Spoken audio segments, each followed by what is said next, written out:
And welcome everyone to another exciting episode of The Energy That Surrounds Us. I'm your host, Michael, and tonight's guest has a very unique background, and some of what she does, I am so grateful to be able to talk to her about because I have heard of it but never had anyone to talk about it with. So I'm going to stop teasing the episode now, and instead, I am going to turn it over to my awesome, amazing guest to give a little bit of her history and what she does. And so I hand it over to the one, the only amazing, multi talented Crystal Sunshine.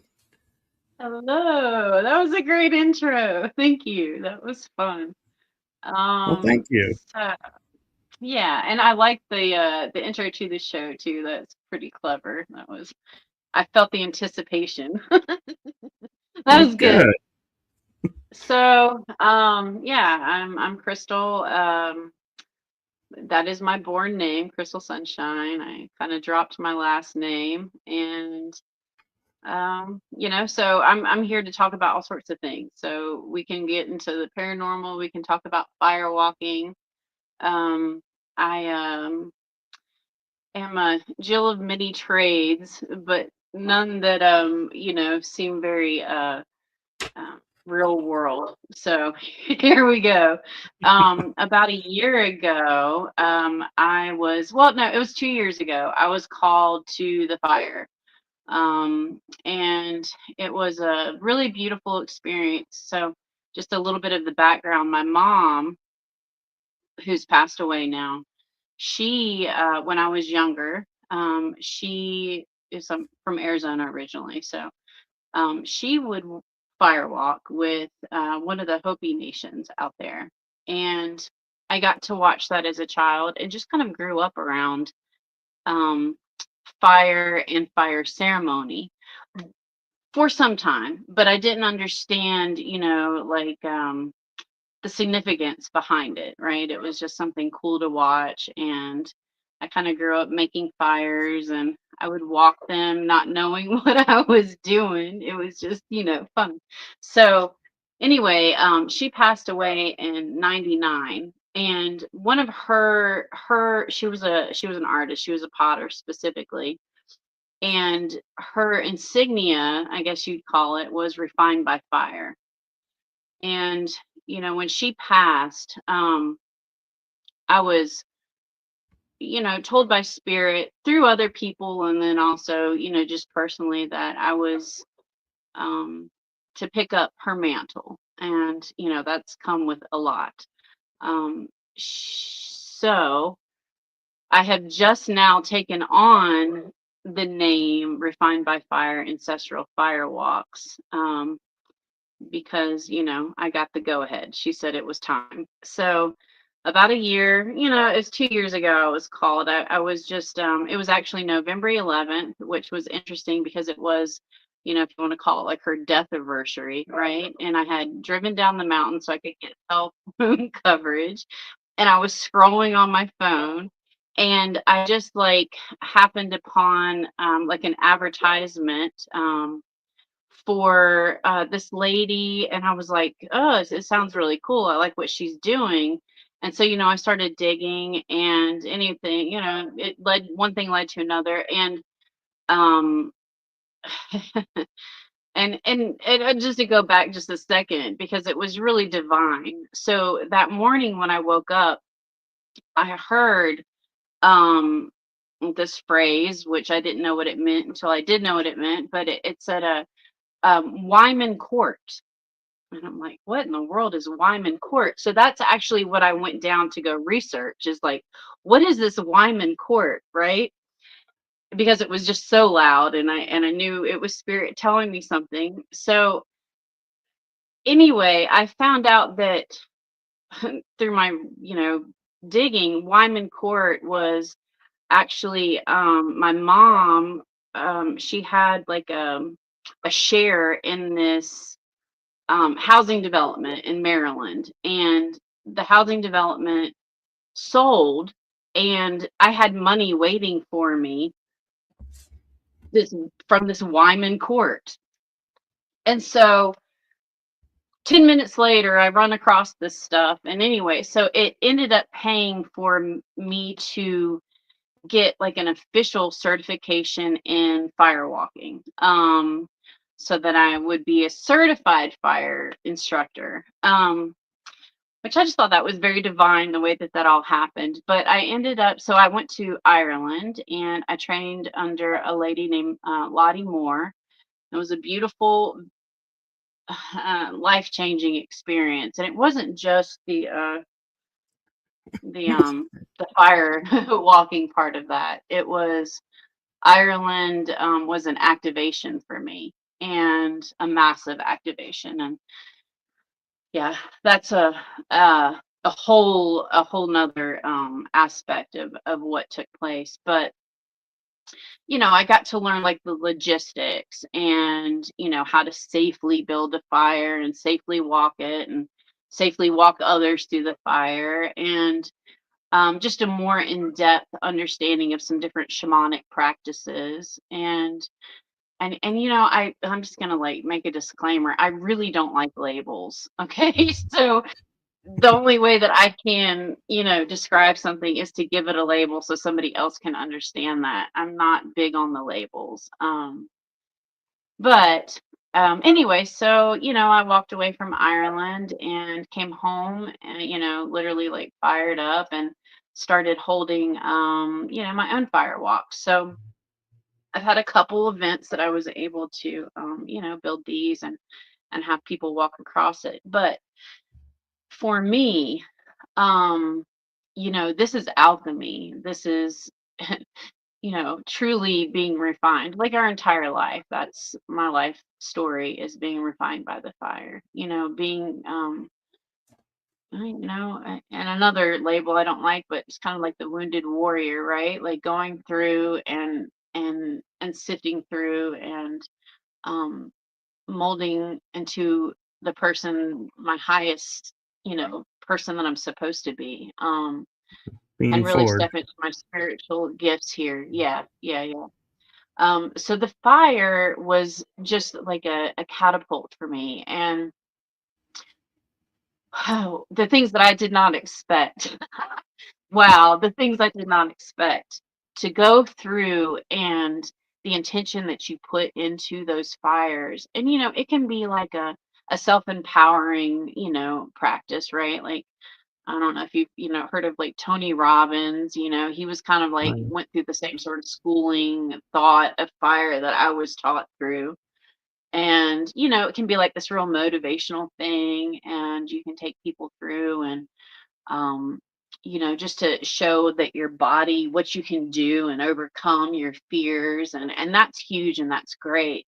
For me, it's a lot deeper than that. It has been a direct line to the ancestors, and a direct line to manifestation, and for calling in a lot of that manifestation for me in my personal life was calling in justice, and you know really digging down deep, um, and then also getting in touch with my dragon lineage. I wish that I could just like show some of these videos on here, like the the energy and the spirit that comes through these fires is absolutely phenomenal. I have hear people talk about like spirit, or fire sprites. The film that I've taken and the pictures that I've taken, it never ceases to amaze me what comes through the fire. And it's like, what am I actually seeing this? Like, do you people see what I'm seeing? Because it's just absolute magic. I mean, it's really fun to see, and you never really know. And I've seen some dark things come through and then some really beautiful light things. But my favorite thing was a fire that was built actually in Ireland, as I was kind of coming into contact with these dragon energies, which I had never experienced before and I didn't expect to experience it. And you can actually hear it whenever I need comfort. I play this video because I know that that's one of my protectors, and it's I don't know, it's deep and it's primordial, and kind of gives me that feel like not too much can mess with me anymore.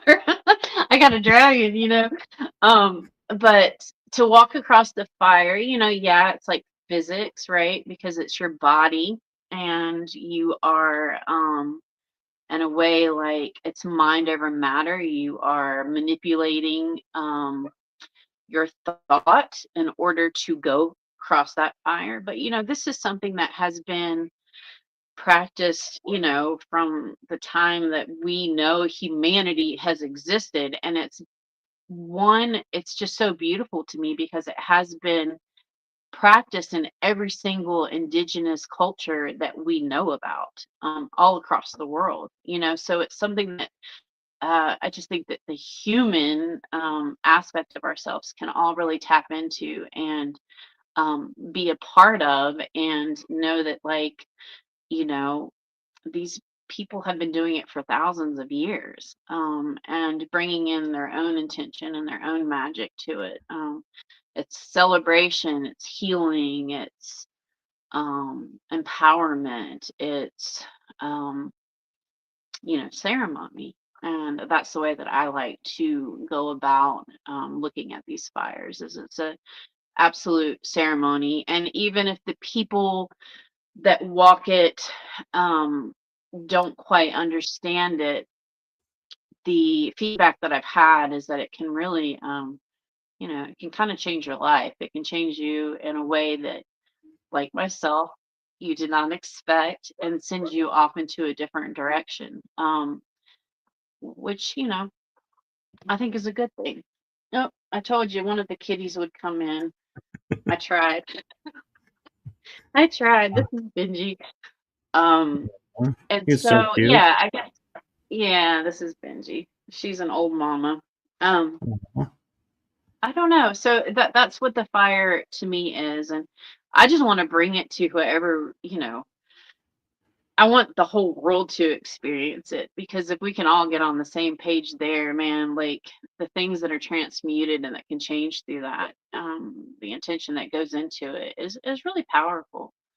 Um, I have a couple that I'm gonna collaborate with in starting in January. So we have about 3 fires that are planned.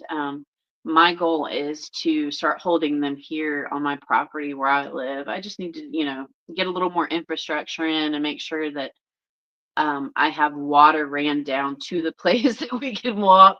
But 'cause we don't want to like burn the forest down.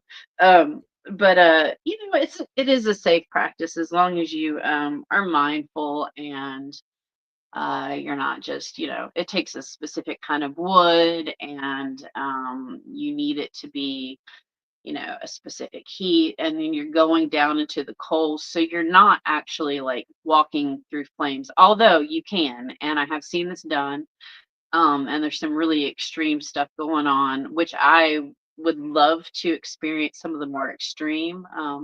And hopefully I will be at the end of next year. That's kind of my plan, is to get some more training with more experienced, kind of well-known walkers and trainers, and kind of get my master certification in that, because then I can take that certification to actually train other people to hold their own fires and walk them. I mean, and that's another thing, labels, like, right? Because we can do whatever we want to do, but in honor of the people that have come before me, I'll do it the way that they say. I'll get the certifications just so that I can be, accredited, I guess, is the thing. It sounds like But you're being again, mindful to the sacredness of it.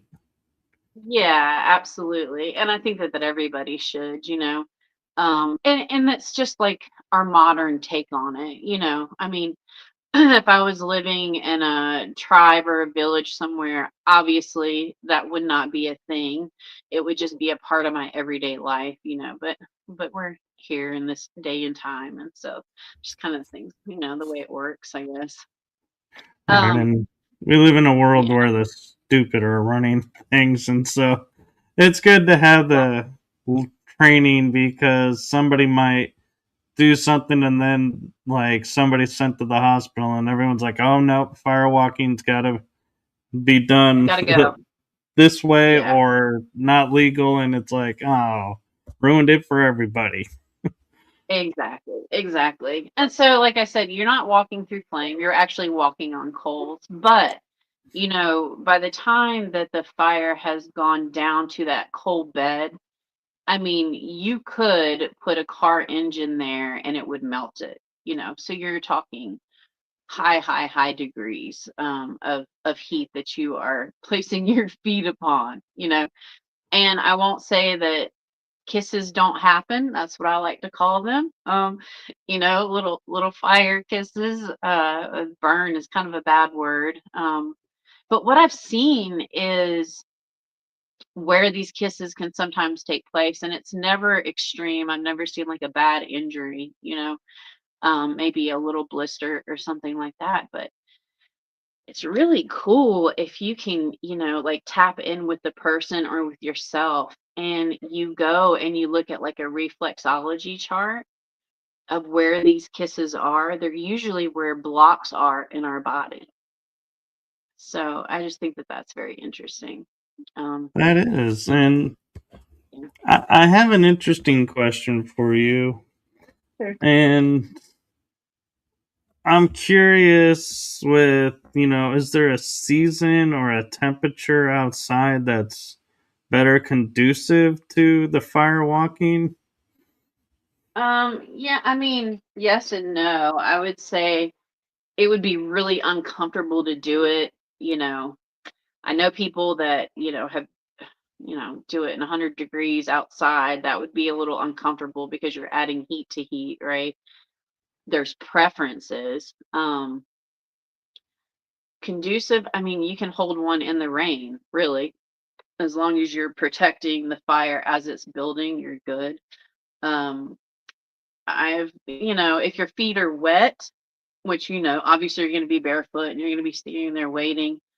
I would rather your feet not be wet. That would be my biggest, you know. There's just from my own personal experience, you can get a little more kisses that way. And then if your feet are really extremely cold, you might not feel everything like you should. Um, yeah. So no, I mean, my preference is autumn. I think that's perfect. Where it's nice and cool, it's not hot, it's not cold, and you're just out there, you know, and that's my favorite. Yeah. And when it's not raining, that's even better. But it can be done in any environment, you know, as long as you've got water in order to put it out just in case you need to. Yeah. And so, you talked about, as a little child, fire walking with your mom and just being exposed to it. What kind of impact do you think that made for you growing up that you walked on fire already? I I don't know. I've never really thought about that. It was just a thing. You just like, you know, we're just, you know, when we're kids, we just kind of take everything in and it is what it is, you know. Um, I thought it was cool. You know, and my big thing was like I like to make the fires, and I've always been good at building fire and just always kind of had like a, you know, a pyro tendency to be honest with you. I love it. But I would make my own fires and then walk in. And I used to walk in the flames because I didn't know any better. So that just shows where it's like the mind over matter, right? Like if you're not focused on the danger of it and it's, you know, I don't know, your body can do really amazing things. In that training, as an adult, what I've done now, like we did, I can do like, glass walking and, the fun stuff like board breaking and arrow breaking where you can, put the arrow on your neck. And honestly, that was the most scary thing to me to do. It took a lot of courage for me to step up and allow an arrow to be pushed into my most tender spot on my body and have that break. Where very well, I can't explain that, but like it really could like impale you and kill you, but it doesn't. That was very empowering, and that's something that eventually I would like to incorporate and kind of, offer to other people to experience as well. That was the most scary. But anyway, so like walking on fire and watching it as a kid, I loved the people that I was around, and it was just a small part of my childhood. But I always took it with me, and it definitely gave me the fire bug. So yeah, that's part Yeah, of and it. it's interesting, talking about being forged and everything. I used to watch the show Forged in Fire when it was on, and they would always talk about you can't be in the forge without taking the heat, and you got to be aware and respect the fire. And it's kind Right. of funny in a way to hear, them talking about it and you're talking about it the same exact way, doing something Mm. completely different. And so it's like interesting how it's the same mindset in two Yeah. different fields. Yeah, that is really interesting.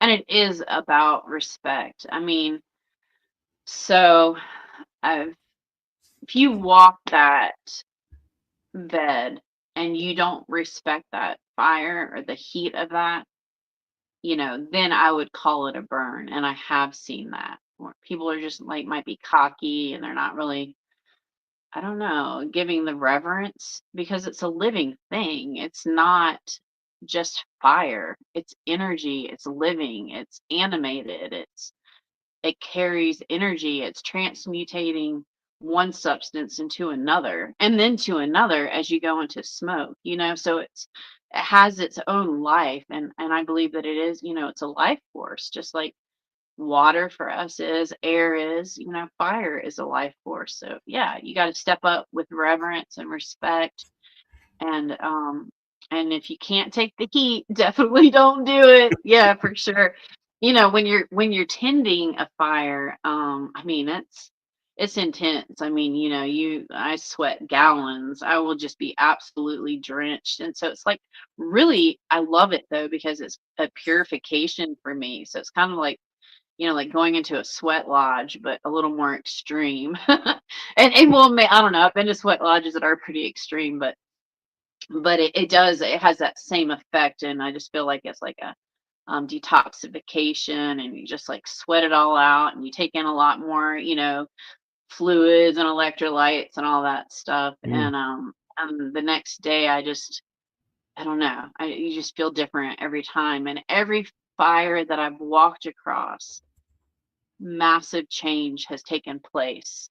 You know, not necessarily the next day, but energetically, it starts to rearrange and shift what's happening in my reality. And even in the reality, I mean, I've seen some really beautiful things come from the intention that I've put into those fires. So if I'm building a fire, I like to, have the people that are there. It might be like a simple practice of like writing the intention down and putting it in the wood before we start it. Or, you can verbally say those intentions or just mentally, but, um, like what would be an intention of yours? What would you think if you went through the fire? What would an intention be for you? What do you think? For me, I would say probably to release some of the residual self doubt that I have about myself, trying to move myself forward. Like an example, like we were talking about before we started, where it's like I feel like, oh yeah, I'm not the right person for this, and it come to me later, and then I'll be like, okay, now I'm ready. Now I can do it. It's like, yeah, some of the things, I've missed out on because I didn't take and do them right away, and others, they come around again. But sometimes it would be nice to not put yourself down and say, hey, nope, I'm not the person you need, when obviously you are, because they're asking you. That's right. Yeah, and that's a beautiful intention. And I would be very hard pressed to say that you would not see that come to fruition if that was your true intention. You went through the flame. It does bring out different aspects of yourself, and it does build your self confidence. And um, yeah, I think for some people, and maybe for everybody, going into it with the right mindset, it can be like life changing. And the thing is, too, is like the fire itself matches your energy. So I don't know if you've ever seen, like, I haven't seen it in person, but I've watched videos and it's mind blowing where people in a village and they have these fires that they create, and just based on the intention and the chants and things like that that they do around the fire, I mean, you can make that fire, spin and turn, and create like little fire vortexes and stuff, and it'll match that energy. So it's like you can go into it very quiet and with reverence. But what I find is that it's really good to get your energy up really high. And just kind of like get yourself pumped up. Sometimes I just like jump around and, like get my body moving, and because I'm pretty chill most of the time. So it's like, okay, I got to get this up, I got to get my energy up to match those flames, and so that we can meet each other on the same level, if that makes sense. It does, Um, and I'm feeling in the back of my head like I'm hearing the voice of. I'm sure you've been asked this a dozen times, but it's like I'm hearing. Ask this for the people who are watching the show because they're not here right now, and that is it better to walk fast or slow across the fire? And can you actually dance across the fire? oh yes. Oh yes.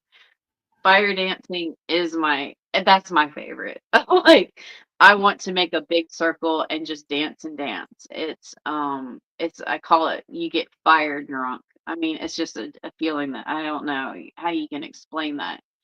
But when you go across the fire, you're walking with a purpose. So, what I tell people is, so I'm standing at this end of it, and say that, the other person that's going to greet me is standing at the other end, the end of the fire. You're just walking in a line with a purpose. If you dilly daddle, you're probably going to get kissed. But not always. Some people walk slow and they're just fine, and some people run and they get kissed. So that's where I mean, like, you gotta match the energy of the fire. I mean, that's the best way to do it. You can still get through it and be okay if you don't, because not everybody's gonna understand that, But that's like my role as, um, the fire keeper or the fire tender. There is to understand energetically what that fire is trying to say, and then help the people, get them prepared for it. So I've had very somber walks, and those have been more personal for me, specifically. But yeah, it's I just say walk with a purpose. Like, you're on a trajectory, you're going somewhere. Um, So and I have an running, interest. yeah, Yeah, yeah. yeah. Go ahead. No, that's it. Running, I've seen people get kissed more running. So yeah. Okay. You mentioned your energy being high to walk on the fire. Mhm. So if somebody would say just lost someone and's in a sad place and is like, I want to do something to push myself out of my comfort zone and, do this. Would firewalking be possible, or would you say, hey, I don't think this is the right space for you because your energy is not there? No, I think the exact opposite. And that again is what I mean about the people that are attending the fire. What are their intentions and what energy are they holding? Because we're creating a container, right, for the other people there. Um, and like I'll just say, like for example, a walk that I did here in Western North Carolina last year was it last year?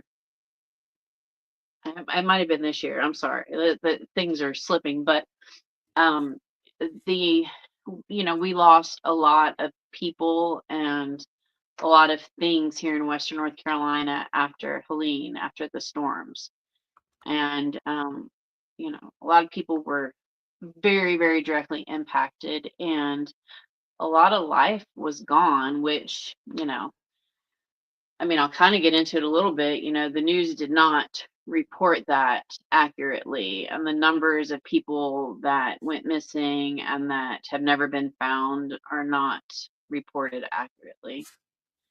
And anyway, so I held a fire in one of the hard impacted areas. And, my intention for that was to bring healing and to release the grief, right? And I don't know, I probably had like 50 people walk it, maybe somewhere around there.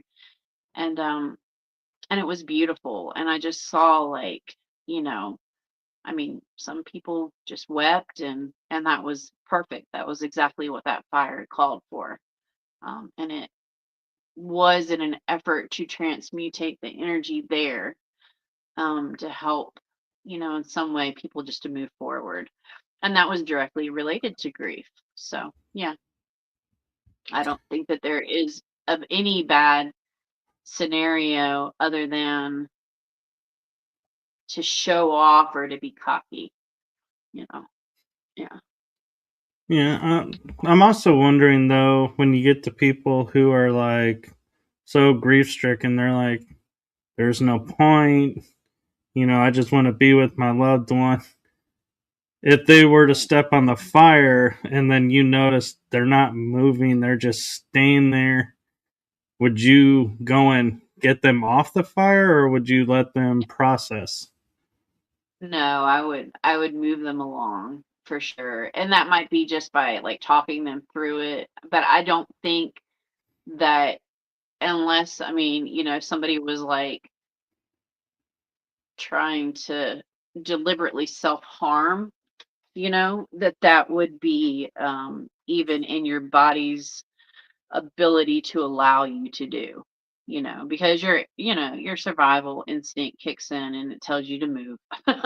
you know and so like one of my disclaimers, and I do have people like sign, you know what am I trying to say, um The legal disclaimer. disclaimer.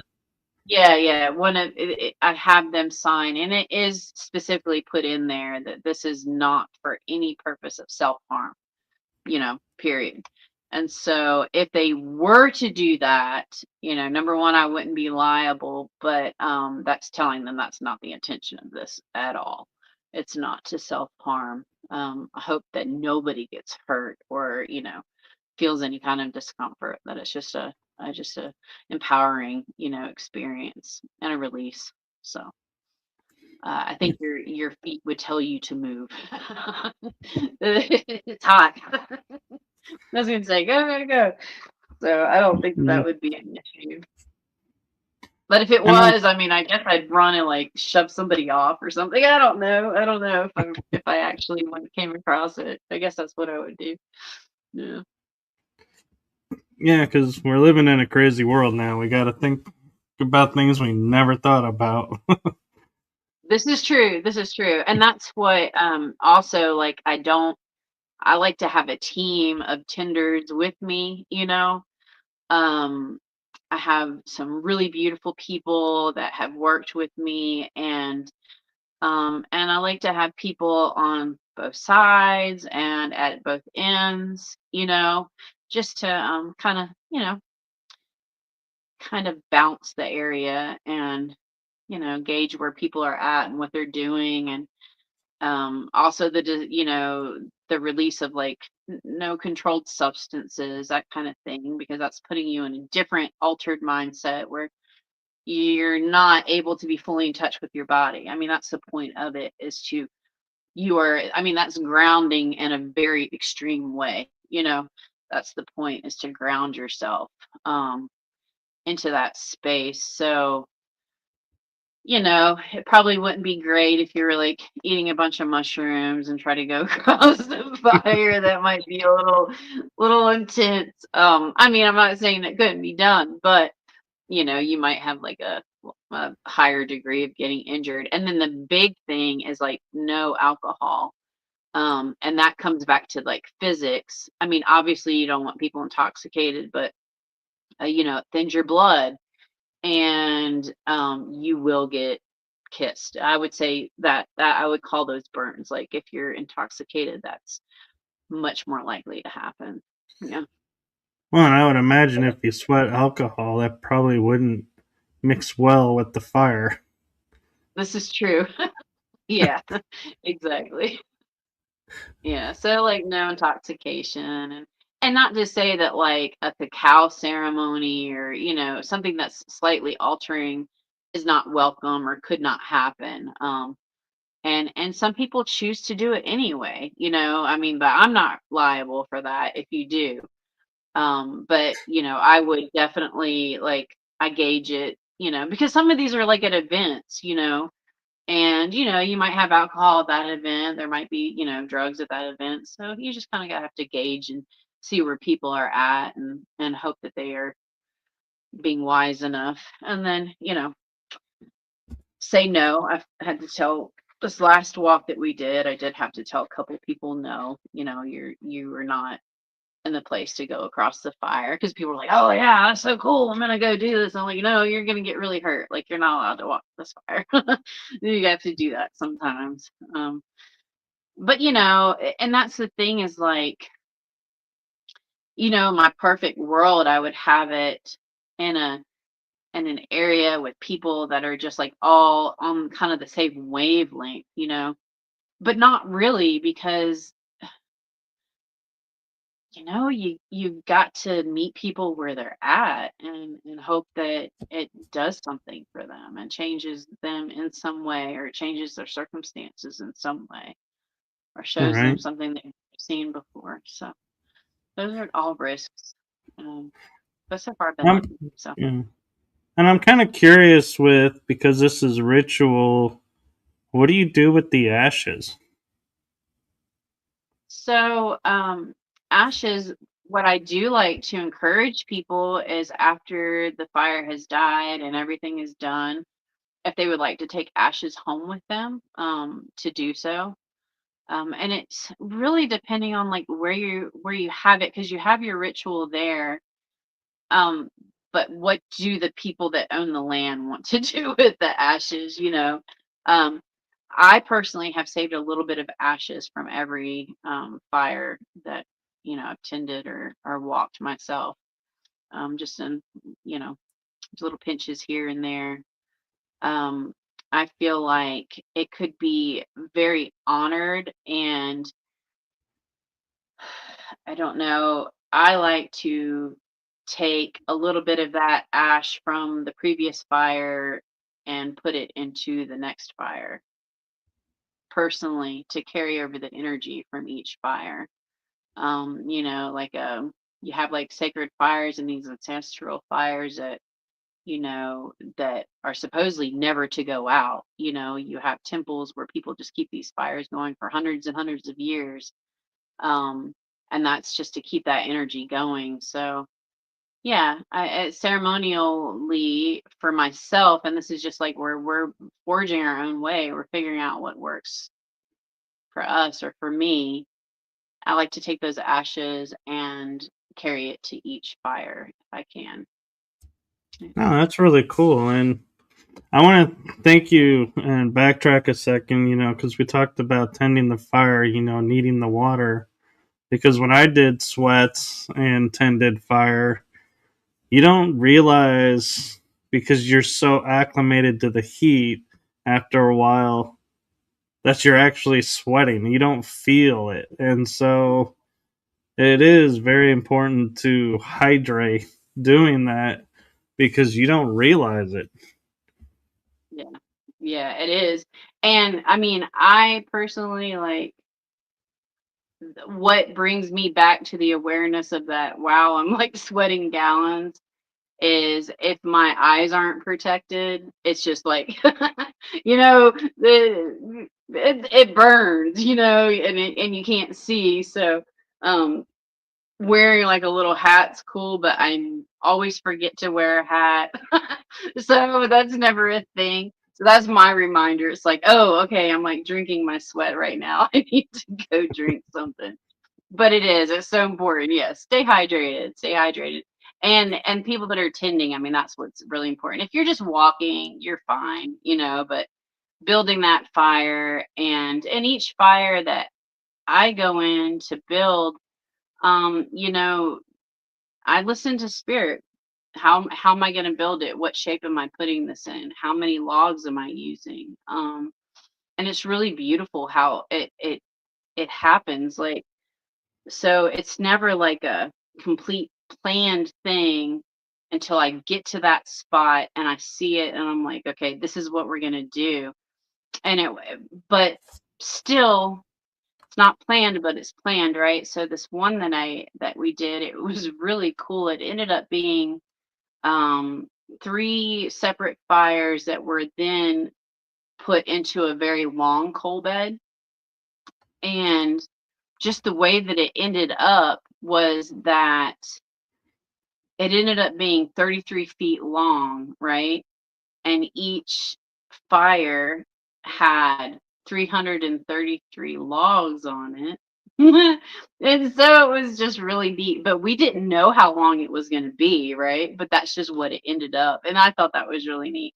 So it's like, kind of fun to play with some of the sacred numbers and shapes and things like that. And you can get really creative. And like I had the like privilege of going and helping to tend a fire with Kevin Axtell, which is kind of a big deal in the fire world. And he was doing a master training for a guy named Dennis Warlock, which I'm also going to be collaborating in January with.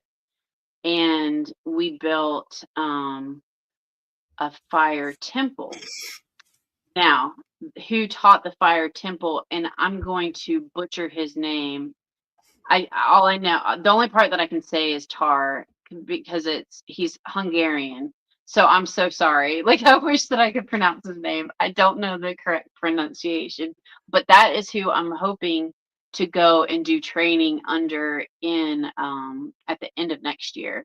And he goes into very deep Hungarian shamanic practices. And oh, I just thought it was so magical. But anyway, so this was his fire design, and it was an actual temple where, we created well, not walls, but, post of walls, and created like a ceiling to it. And so we got it was only three of us, and it was a fantastic. So we danced in the while it was burning and the flames were everywhere, and like coming down, and it was, I don't know, that was the coolest one that I've ever done. And that one for me moved some mountains and really set some things in a trajectory, which you ask spirit for things and just say that, I want to break through and somewhere in my life.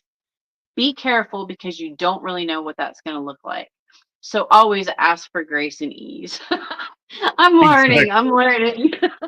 Just like, oh man, I asked for that, but I didn't know that's the way it was going to come about. But Yeah. nevertheless, you get to the same destination, I guess. But that one was really, really, that was like, I can't wait to do that one again. That was magical, and I just It felt really sounds like it. privileged.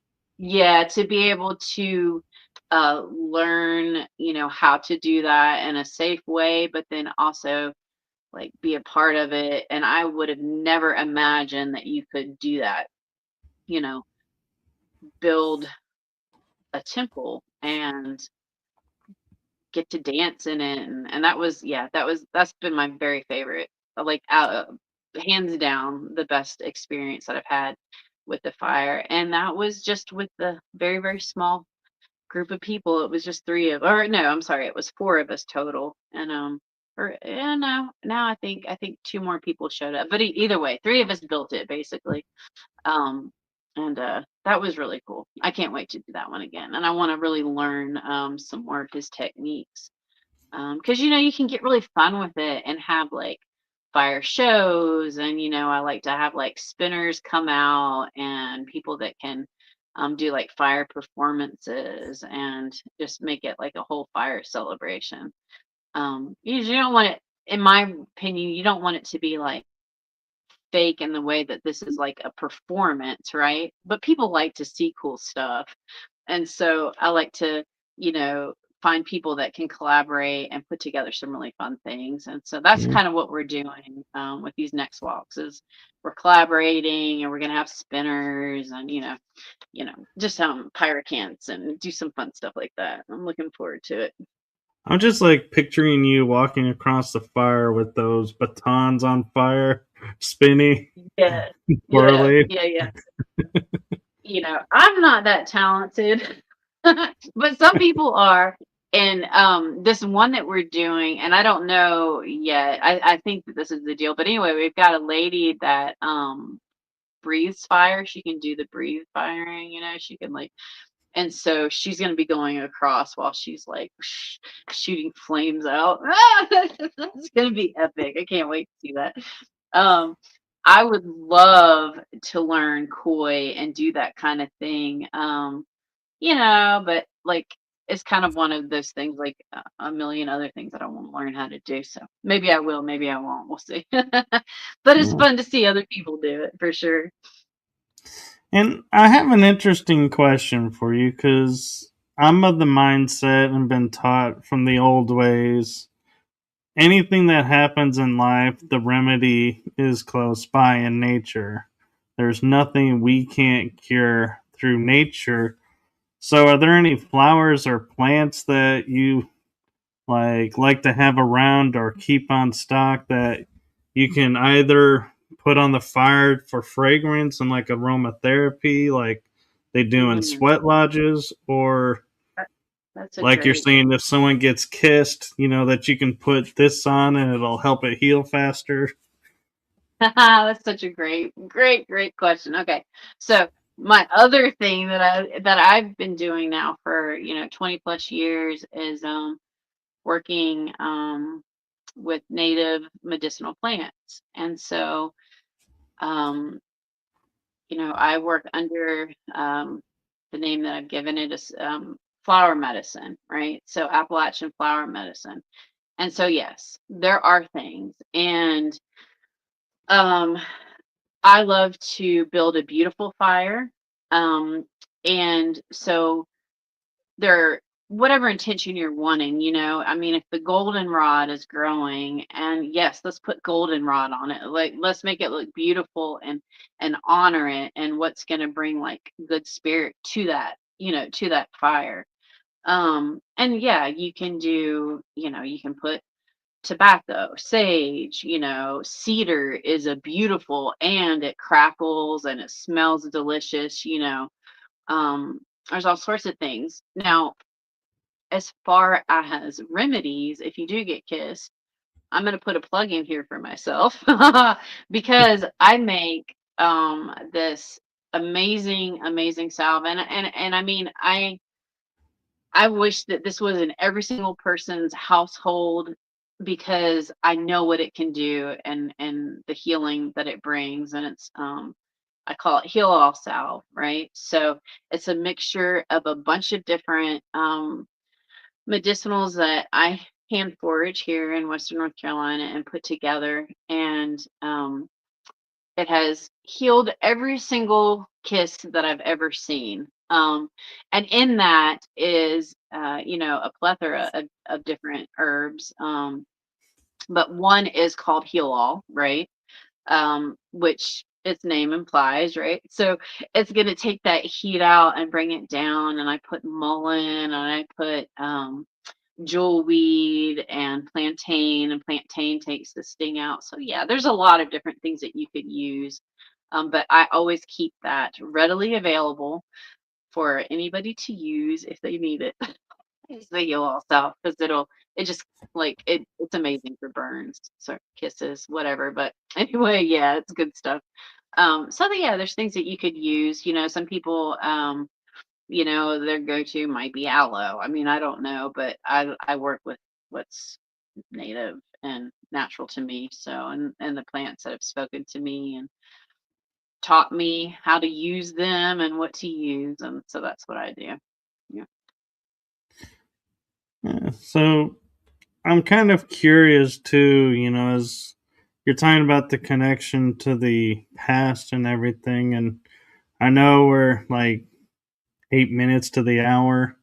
And so I don't know if you have time to answer or go into this, but do you feel like the guidance you're given is yourself or from another source or another dimension maybe that's helping you with these fires?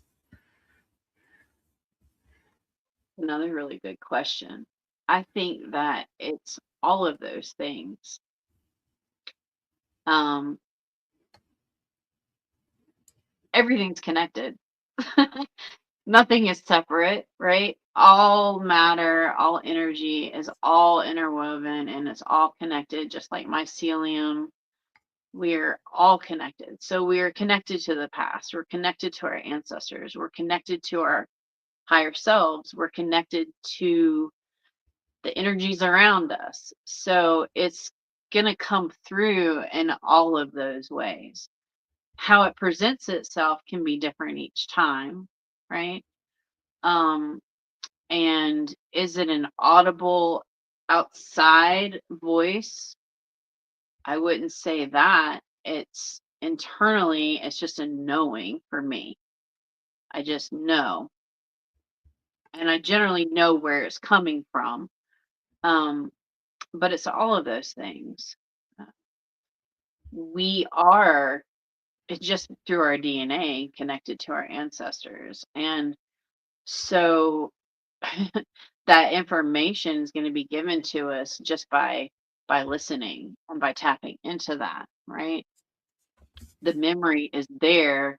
It's just waiting to be unlocked. Um, it's not, yeah, it's not separate. It's all the same. And just like in every dimension, they're all, you know, m- they are all happening simultaneously at the same time, yet different in different times. It's just that whole swirl of creation. It's all just going like this, folding in on itself. Um, so it's information coming from all of those places. Yeah, that's what I think. And I want to touch on for a second because you were talking about some of the kisses on the feet match on a reflexology chart. So if Mhm. somebody was feeling like ill, would it be wise to go across the fire, or or is there certain conditions like certain illnesses? Like, no, as much as it would benefit you, we cannot let you walk the fire. Um, so I have seen and heard, well, I've heard more that if there is something that is malignant in the body, such as, cancer or a tumor, um, that's going to show up more in blister form, right? So there's more of a chance for a burn there. But there again, that can be a really hidden blessing because somebody might not know, right? And if they really look into it, they might find what's happening. Um, but I mean, paraplegics go across the fire. I mean, it's medicine. It's medicine. So I would say that if somebody was in a very, very low energy state and say that they were, well, we're all actively dying. I mean, that's what we're doing. We're living and dying simultaneously, right? Right. But if their life force was extremely low, um, I wouldn't say no because why not? I mean, what's it gonna hurt, right? Um, but I would expect more kisses. Yeah, I would expect more kisses. And if they were aware of that and that's what they chose to do, I do believe that it's medicine. So I would Mhm. welcome them to go across. Yeah. I do have one more question, but I don't want to go over on the time if you're You're not good. able to. Yeah, you're good. Keep going. Okay. Well, you mentioned a paraplegic, and it got me thinking, what about somebody who is on crutches or is in a wheelchair, but they want to go and do a firewalk? Hmm. Is it possible that people can hold them up and walk them? Or, Yeah. okay. Yes, it is absolutely possible. And in fact, when I did my training, I did well, no, okay, I had just done my training. It was a firewalk that I did right after I did my training, but I was still in Ireland. And there was a beautiful sister who only had one leg, and her other leg was a prosthetic. And of course, she didn't. You don't want to burn the prosthetic. I mean, those things are like, you know, Ultra expensive. thousands and thousands. Yeah, very expensive. So, in order for her to walk across the fire, we helped her across the fire. you know and the same thing would go for somebody that was in a wheelchair. If their chair, I guess, was outfitted to go through the fire, then fine, but otherwise we would help. Somebody could just facilitate that and take them across. I've had children walk across the fire. I mean, I don't think that I haven't witnessed it personally, but people that I know have witnessed it. That people that well, a fella that didn't have either leg, so he just had two incredibly strong working arms, and he went across it on his arms. So anything's possible. And so I'm trying to picture it. Are the two people that are assisting walking on the fire as well, or are they walking on the cool ground next to the fire?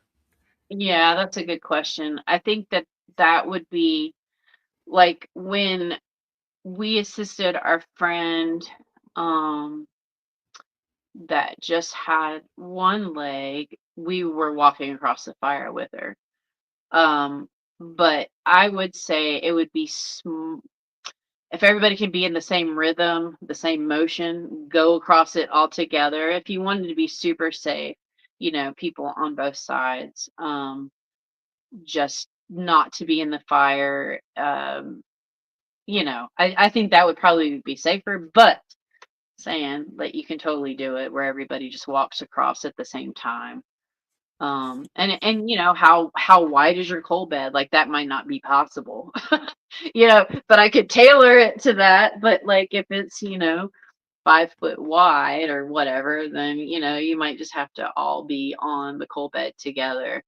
And I think that's more powerful and more magical, but it would be what somebody's comfortable with. you know and say the people that are helping don't want to cross the fire, well, then they need to walk outside of the fire, obviously. So, And but it is possible. Yeah. and talking about intention, say somebody gets up and goes and doesn't quite make the first step on and says, "No, my mind won't let me do it," and they walk aside of the fire and still get some of the same benefit being by the heat of the fire, or no? I think so to a certain extent. So I have a, a lady that could not. I mean, she would go stop, go stop, go stop, and just could not. Her body would not let her go across those. Just wouldn't. Like it's kind of like I can't dive headfirst into water. My body will not let me do it. I've hit my head and it just won't let me do it. Like can't do it. So it was kind of like that. Like she just couldn't do it. And she still got enormous benefit out of it because, like, it's if your intention's there and you really your heart and she really wanted to do it. Poor thing, I felt so bad for her because she just couldn't, but she really wanted to, and she did end up just being near the fire, walking the fire. And I mean, again, everything is connected, right? Right.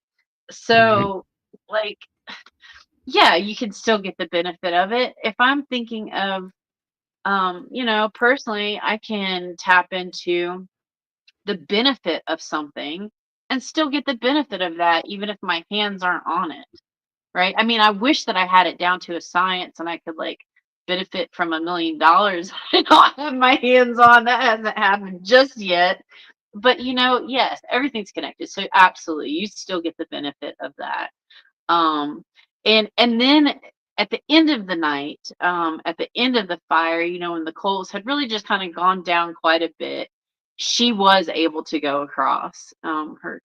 But it was a really good experience from her, based off what she said and what she shared. And like, yeah, bless it. It is what it Yeah. is, and you're still gonna get that, and you can kind of feed off the energy of everybody else, and enjoy the experience nonetheless. There is no failure as long as you're trying. Yeah, Right. And yeah. I, I'm curious too with people who are out there these days that may carry like devices in their pockets that say makes them feel better, heal, or are doing stuff with the body's energy, or like or even crystals Mhm. as an example. Yeah. Could they wear those across the fire, or would you say no, you really need to empty your pockets and go pure? Um, the only thing that I would tell somebody not to wear across the fire is metal, really. Like I make sure that I take my jewelry off. But I personally always go with something. So I might last one, I might walk with this. Um, it just depends. Because this will be cleansed as I walk through the fire. So I'm going to carry that with me if I have it, just depending on what I have. But yeah, metal is, yeah, I've personally gotten burned by forgetting that I had my necklace on. But I'm also tending, right? So that's a little bit different. But as you're just going through it, you probably don't want your phone in there, just like you wouldn't want it if you were on a boat or something. You don't want it to get broken, but I don't think that there would be like, yeah, I don't know. It's personal preference. Like if you don't want it messed up, you might not want to do that. But I think that specific items can really carry the energy, and it's kind of like a good saging. Um, and like say I'm holding a space, and holding consecutive walks. Say if I had one every night, for 3, 4 days, whatever. If it's a group of people, personally, and I know it sounds horrible, don't judge, but I won't shower that entire time. because I don't want to take the water to cleanse all of that off of me. It's kind of like holding that container.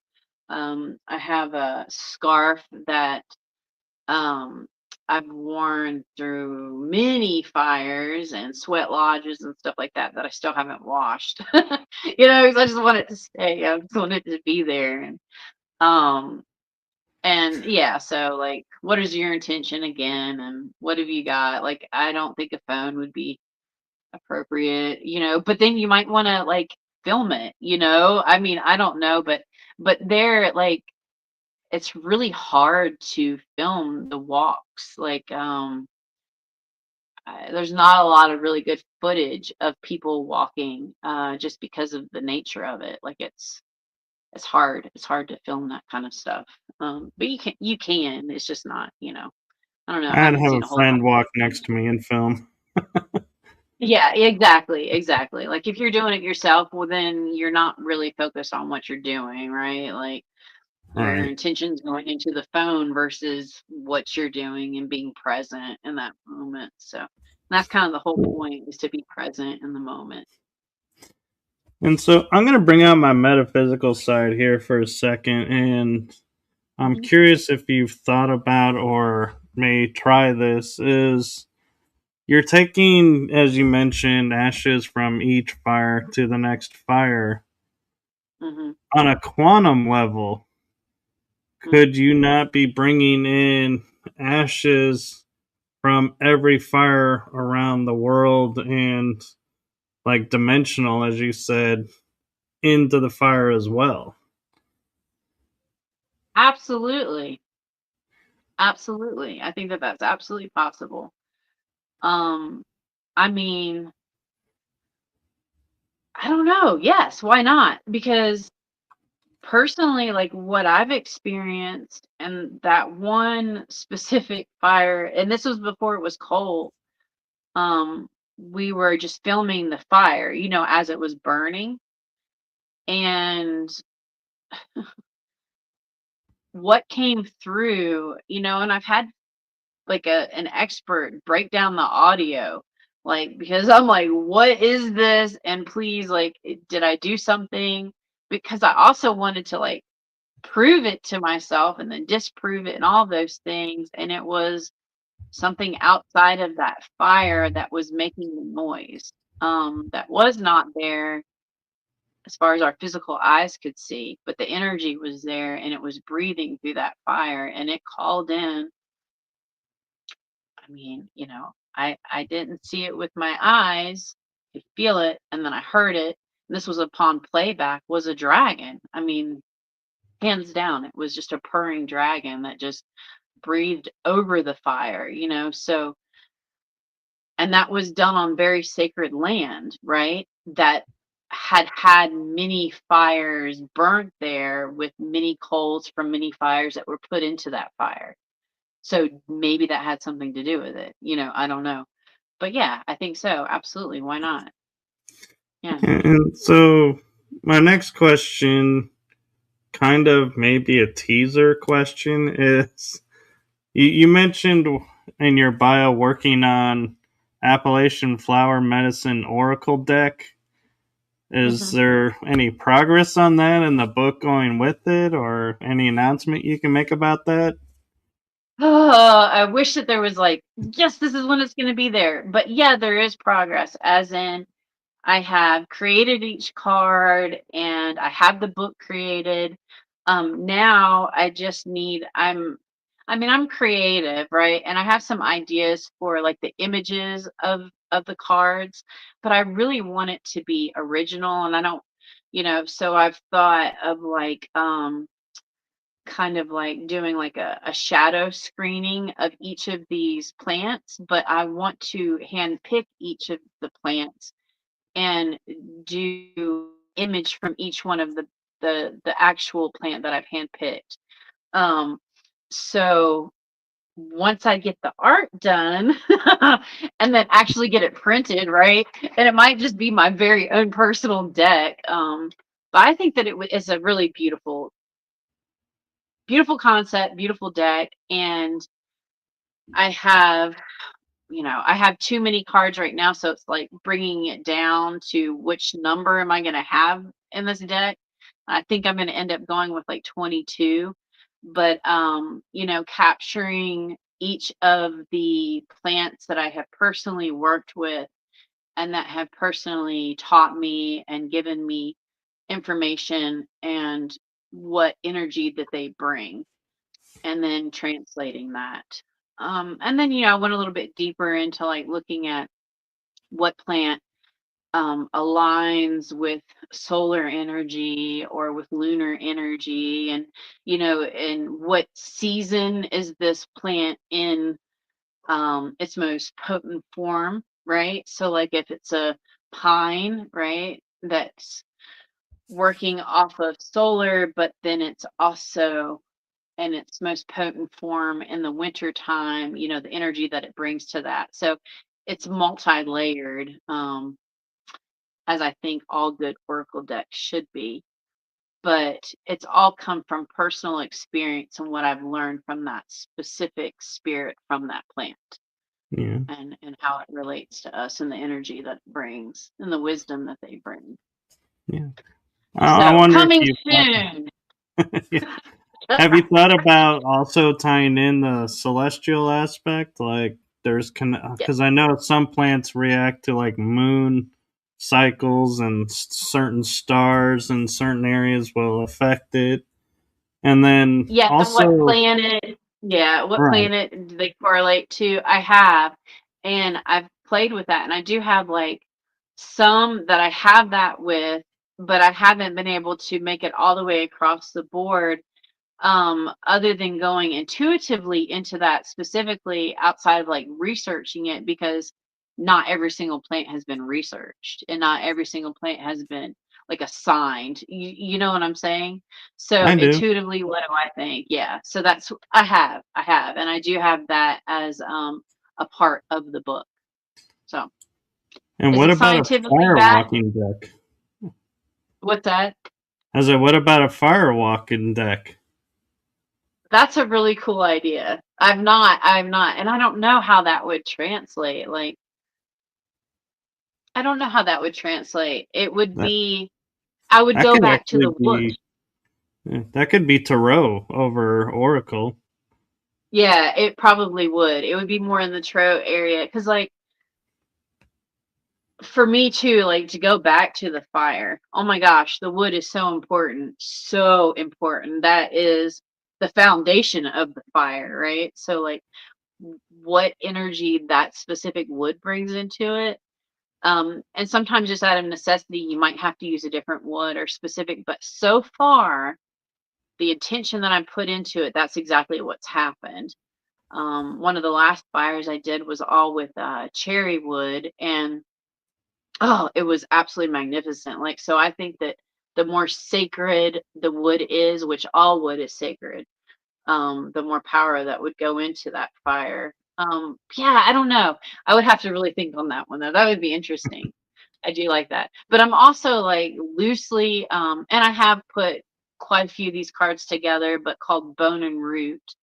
And that is coming into the different animals that I've met, and I call them the root creatures. So some of the energies that live out here with us, and kind of the underbelly, right? Like, so we're going to be talking about centipedes and um yeah, the different things that maybe not be as savory to everybody, but they still have lessons for us, and come in such beautiful forms. And so that's one that I'm also working on. But the Appalachian flower, she's closer to being completed. Very Yeah, cool. yeah. So my last question I would ask with well, actually, I just thought of a question, and we this is something totally off topic of what we've been talking about. Is Mhm. because I have your bio up here on the side, like on a teleprompter sort Okay. of screen, so I could reference it if I had a question from it. And I realized I haven't asked you about being a soul referral guide, and I'm like, how have I not asked that yet? That's okay. We can always have more discussions too. Yeah. So how I would put that is, again, I don't like labels. Okay. Disclaimer, disclaimer. I don't like the labels. But I've worked as a death doula, and an end of life specialist, however you want to say it, helping people through transitions from one plane of existence to another. And in that, a lot has led up to that. I mean, it's my whole life. So it's helping these souls not get stuck here and not be recycled again.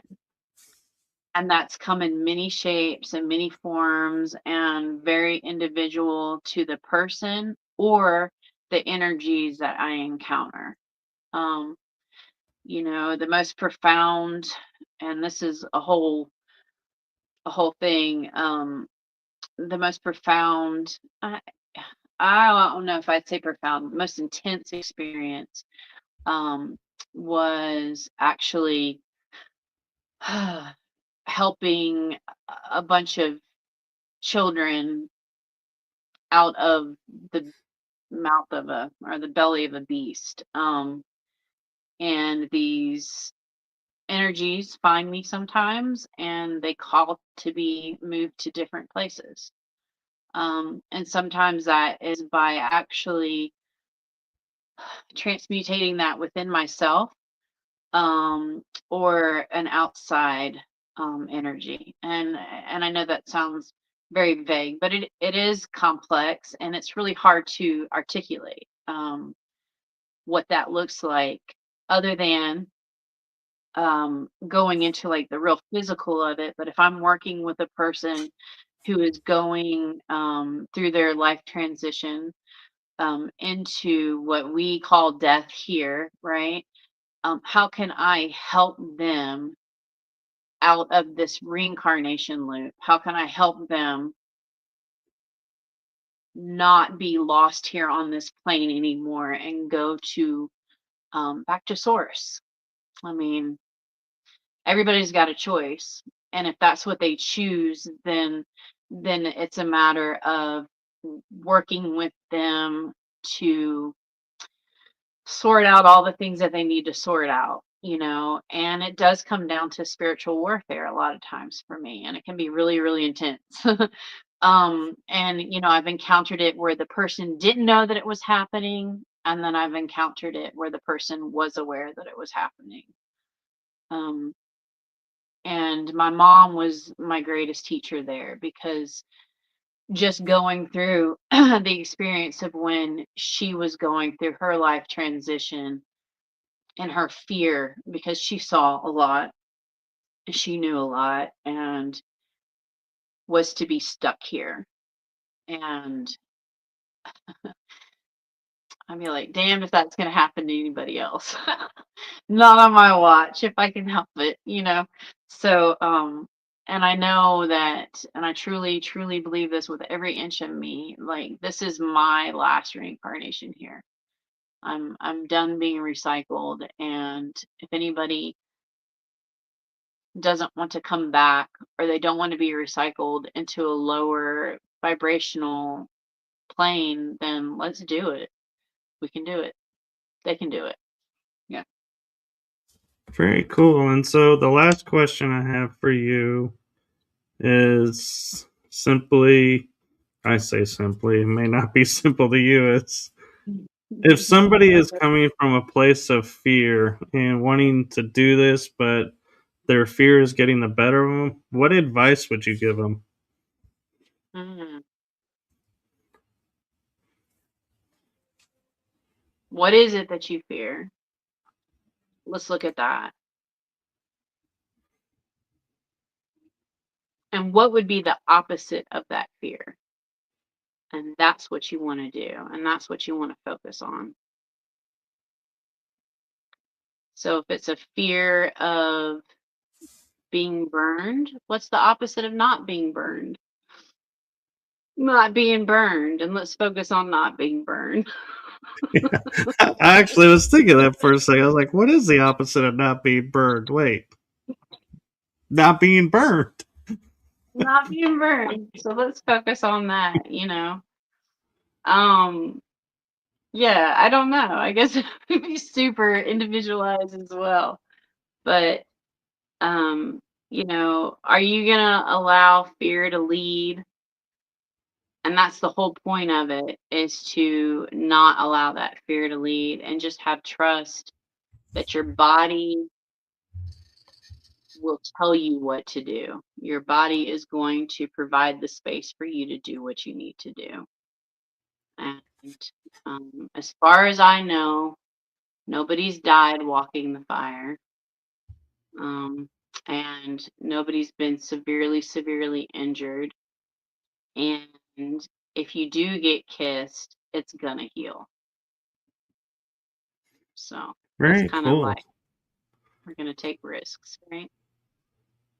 Well, thank you for that. And we have a few minutes left, and so I want to give you that space to promote your work and how people can find you.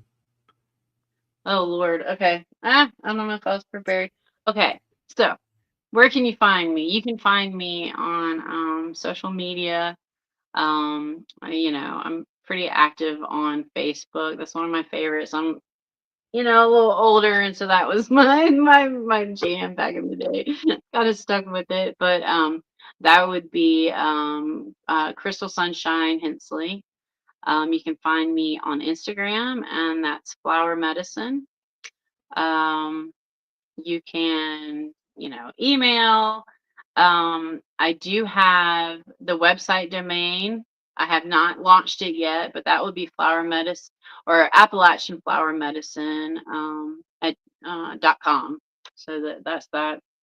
And then I will be launching a YouTube channel very soon, and that's going to be a surprise. We're going to do oracle reads. I delve into a little tarot, and that'll be on there too. But channel messages and just discussion, that sort of thing. And that is refined by fire, spirit alchemy. You've got a dog too. Two little ones. I think a squirrel Uh, walked by. that's funny. That's funny. Yeah, so that's refined by fire, spirit alchemy. And on all these platforms too. And then I've got Shakana Crossing LLC, or it's just Shakana Crossing End of Life Doula Services. I also have a page dedicated to that. If you are in need of a death doula, if I can't do it, I can hook you up with somebody that can. Um, well, there's some things there, and then also my description, I think, is going to be somewhere in some box somewhere that you've done that has some links and things like that. So I live in Sylva, North Carolina, and that's Western North Carolina. It's a beautiful area. Yeah, so that's how you can get in touch with me. I guess I did it. I guess that was your job. But I would like to invite people to our New Year's fire walk that's going to be held in Steel Badger Farms in Lenore, North Carolina. That's going to be January 10th. I have the events pasted on Facebook. I'll be putting it up on Instagram.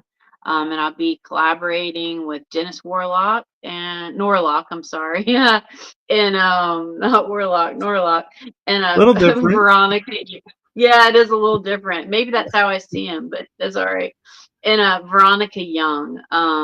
Dennis Norlock is a founder of Tiger Tamers, and Veronica Young is founder of Forest Connections.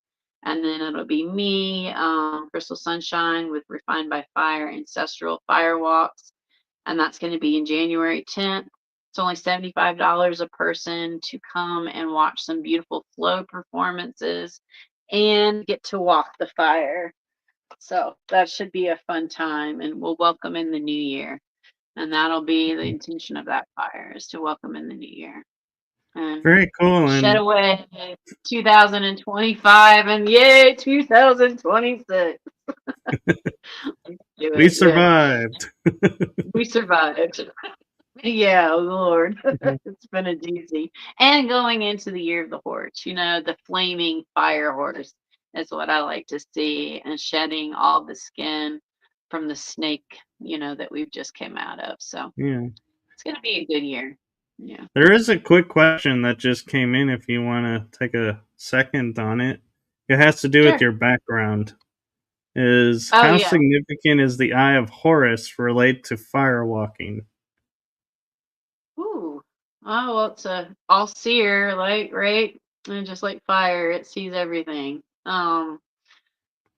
Yeah, that's what I would say. And the I've came to me and I don't know, floated in to me one day in a vision, and I had no idea what it was, and it was a massive another stupid label, but I don't know what else to call it, but a download. And it was the beginning of another awakening for me. So when I found this tapestry, I was like, oh, I got to get it. But also, I am in my cabin that is in the middle of being built. So I don't have proper walls yet. So, y'all, I just had to do it to cover some stuff up. Yeah, I'm still putting insulation and walls and flooring and all the things. I'm in it, wood stove and some heaters, and it's functioning. I can live, but it's just not pretty yet. So it's a work in progress. And if I'm not mistaken, Horus was a protector god too. So Yeah. Yes. Yes. Yeah. And it's the all-seeing eye. I mean, fire. Golly, how much has fire seen? And every oh yeah, home, that is ever heated, and every food that is ever cooked, and it's the substance of life. That's what it is. So yeah. Well, thank you for coming on, and thank you for trusting me to be a guest on my show. yeah, thank you. You're And welcome. Thank you for having me. hopefully we'll get you back on to do a few more episodes. That would be great. I've got lots of things, lots of stories that we could talk about, getting into some paranormal stuff too. That would be fun. Uh, So keep an eye out. Next season, season 4, you might be seeing her popping up. That'd be So, great. well, one last thing before I let you go and we go for the night. I just want to say to you, my heart and the heart of my shows, to you, thank you for what you're doing for humanity. Thank you for that. Thank you. Thank you for that. And like so much gratitude just back to it. There is no you're welcome. I am only doing what spirit tells me to do. And that's mother, father, that's creator. And I'm a vessel, Yeah, just like a pot. And I'm being it's seen. refined by the pot. Yeah, it's Yeah. seen. So thank you for that. And with that, we are going to say goodnight to everyone. Good night. Good night.